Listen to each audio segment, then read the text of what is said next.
नहमदुहु व नसल्ली अला रसूलिहिल करीम। अम्मा बाद फ़अऊज़ु बिल्लाहि मिनश शैतानिर रजीम। बिस्मिल्लाहिर रहमानिर रहीम। अस्सलातु वस्सलामु अलैका या सय्यदी या रसूलल्लाह व अला आलिका व अस्हाबिका या सय्यदी या हबीबल्लाह। अस्सलातु वस्सलामु अलैका या रहमतल लिल आलमीन व अला आलिका व अस्हाबिका या ख़ातमन नबिय्यीन। काबिल इज़्ज़त, काबिल एहतराम हाज़रीन व नाज़रीन, इससे पहले कि आज की इस नशिस्त का और गुफ्तगू का हम आगाज़ करें, ये गुजारिश करना चाहता हूँ कि बाज़ मेहरबान, बाज़ दोस्त अहबाब कई दफ़ा किसी मौजू पे किस्तों के अंदर गुफ्तगू होती है तो पूछते हैं कि इसका चौथा हिस्सा कहाँ है, या आप मुझे व्हाट्सएप पे तीसरा हिस्सा, चौथा हिस्सा या पहला हिस्सा भेज दें। तो इस ज़मन में मैं ये गुजारिश करना चाहूँगा कि यूट्यूब पे हाफिज़ तारिक महमूद के नाम से आप सर्च करेंगे और कोशिश करेंगे कि हम इन अनुमानात को रोमन में भी लिख दें ताकि कोई भी अनुमान और कोई भी किस्त ढूंढने में आपको आसानी हो। बाकी ये मैं आपसे कतई नहीं कहूँगा कि आप इसको सब्सक्राइब करें, आप इसको शेयर करें, ये आपका सवाबदीदी इख्तियार है। आपको कोई बात अच्छी लगे, आप उसे सब्सक्राइब करना चाहें, आप उसे शेयर करना चाहें। मेरी तो सिर्फ यही गुजारिश है कि कहते हैं कि मेरा पैगाम मोहब्बत है जहाँ तक फैले। तो हाज़रीन, आज जिस अनवान पे मैं आपसे गुफ्तगू करने जा रहा हूँ, यह अपनी किताब फ़कीराना आए सदा कर चले से जो तहरीर पढ़ने जा रहा हूँ, उसका अनवान भी मोहब्बत है, मोहब्बत और मय्यार मोहब्बत। इससे पहले अक्ल क्या है ये गुफ्तगू हम कर चुके हैं, 3-4 किस्तों में ये गुफ्तगू होगी और इसके बाद इंशाअल्लाह अगली किसी नशिस्त में हम इश्क के मौजू पर गुफ्तगू करेंगे और उसका टॉपिक या उसका अनवान होगा इश्क बस यकता है। तो आज की गुफ्तगू का हम आगाज़ करते हैं। आज महज आपके सामने तमहीदी गुफ्तगू होगी या तमहीदी चंद पैराग्राफ्स हैं जो मैं आपके सामने पढ़ना चाहूँगा। मोहब्बत और मय्यार मोहब्बत। मोहब्बत एक लफ्ज़ ही नहीं बल्कि एक जहाँ है, एक ऐसा जहाँ जिसमें कई जहाँ आबाद हैं। अगर यूँ कहा जाए तो बजा होगा, मोहब्बत एक जहाँ है जिसमें सारे जहाँ हैं। यह एक ऐसी दुनिया है जिसमें सारी दुनियाएं हैं। मैं बार बार सोचता हूँ, 100 बार सोचता हूँ, लगातार सोचता हूँ, मोहब्बत को क्या कहूँ। वजूद कायनात का जौहर, ज़िंदगी का एहसास, फितरी जज्बा, लाजवाल रिश्ता, बामी इल्तफ़ात, इबादत की जान, ताल्लुक़ बिल्ला, ताल्लुक़ बिर रसूल, मुझे तो कुछ सुझाई नहीं देता। एक लाजवाल फ़कीदुल मिसाल और अदीमुल मिसाल शय को क्या कहा जाए, क्या नाम दिया जाए, क्या तारीफ़ की जाए। मुझे तो ऐसा लगता है मोहब्बत एक जज्बा, रिश्ता और एहसास ही नहीं बल्कि कोई मुजस्सम शय है जो वजूद तो रखती है लेकिन दिखती नहीं। इस बात को किसी हद तक समझने के लिए ये मिसाल दी जा सकती है कि जिन्नात वजूद रखते हैं लेकिन नज़र नहीं आते, और अगर नज़र आना चाहें तो कोई रूप धार लेते हैं। इसी तरह फरिश्ते भी वजूद रखते हैं लेकिन नूरी मखलूक होने के बावजूद नज़र नहीं आते, और अगर किसी हिकमत के तहत उनका नज़र आना ज़रूरी हो जाए तो वो भी मुजस्सम हो जाते हैं या पैकर में उतर आते हैं।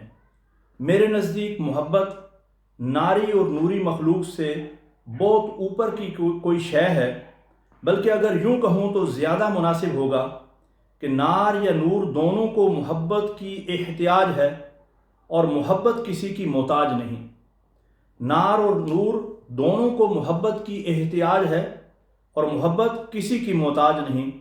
नार और नूर के लिए बिलाखिर फ़ना है, लेकिन बस ये मोहब्बत है जिसको कोई फ़ना नहीं। मेरा विजदान ये कहता है कि ऐन मुमकिन है इरफान, सलूक, मार्फत, वस्ल व फ़िराक की किसी मंजिल पर मोहब्बत वजूद इख्तियार करके मुजस्सम होकर मोहब्बत करने वाले के सामने आ जाती हो और मुहिब اور جب محب اسے پانے کے لیے بے اختیار آگے بڑھتا ہو تو وہ غیر مرئی شکل میں ڈھل جاتی ہو اور محب کو لذت فراق دیتے ہوئے ناپید ہو جاتی ہو، یا پھر محب کو وصل عطا کر کے اسے واصل محبت کر دیتی ہو، اور محب فرط محبت سے سرشار ہو کر پیکر محبت بن کر زبان محبت سے یوں گویا ہوتا ہو: من تو شدم تو من شدی، من تو شدم تو من شدی، من تن شدم تو جاں شدی، تاکس نہ گوید بعد ازاں من دیگرم تو دیگری۔ صاحبو، محبت محب کو لذت فراق سے نواز دے تو یہ بھی محبت کا احسان عظیم ہے۔ محب کے لیے فراق بھی متاع بے بہا ہے۔ لذت فراق کو بس وہ جانے جو اس سے آشنا ہیں، جو ہجر و فراق کو متاع بیش بہا اور سرمایہ زیست جانتے ہیں۔ حضرت عبداللہ قریشی رحمۃ اللہ تعالی علیہ نے بڑی پتے کی بات کی اور فرمایا، محبت کی حقیقت یہ ہے کہ تو اپنے آپ کو مکمل طور پر محبوب کے سپرد کر دے اور تیرے پاس تیرے وجود کا کوئی حصہ باقی نہ رہے۔ کسی شاعر نے کیا خوب کہا: بگفتہ وصل بے یا ہجرانہ دوست، بگفتہ وصل بے یا ہجرانہ دوست، بگفتہ ہرچ میل خاطر اوست۔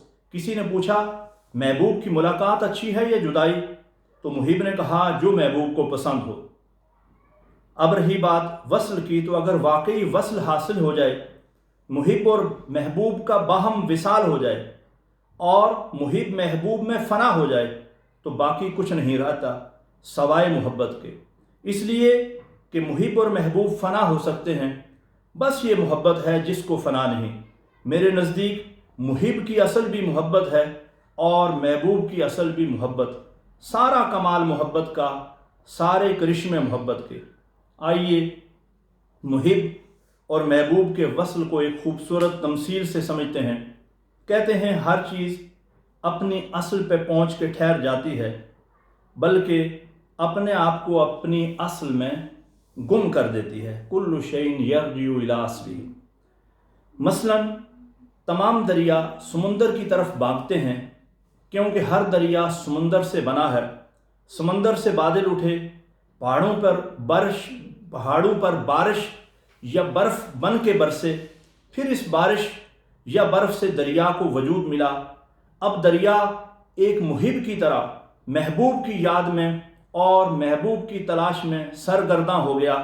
دریا نے تلاش کا سفر شروع کیا، راستے میں خار بھی آئے، گلزار بھی آئے، سنگلاخ چٹانیں بھی آئیں، دشت و جبل بھی آئے۔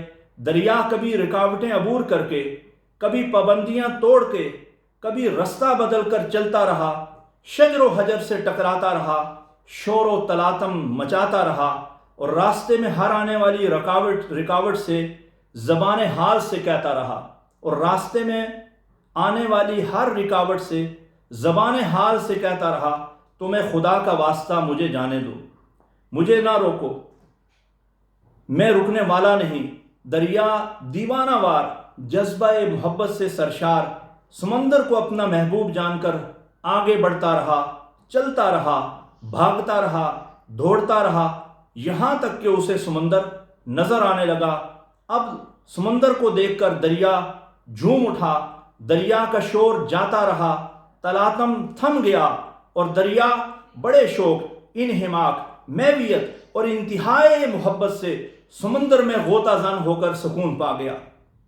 اور دریا بڑے شوق، انہماک، محویت اور انتہائی محبت سے سمندر میں غوطہ زن ہو کر پرسکون ہو گیا۔ محبت کے بحر بے کراں میں اس طرح ڈوبا جیسے کبھی تھا ہی نہیں۔ دریا کا وصال ہو گیا، دریا کا وصال ہو گیا۔ اب دریا نہ رہا بلکہ سمندر ہو کر امر ہو گیا۔ کسی نے سچ کہا تھا، کون کہتا ہے موت آئے گی، میں مر جاؤں گا، میں تو دریا ہوں، سمندر میں اتر جاؤں گا۔ صاحبو، گفتگو کا سلسلہ جاری ہے، انشاءاللہ دوسری قسط اور دوسری نشست کے ساتھ حاضری ہوگی۔ وما علینا الا البلاغ۔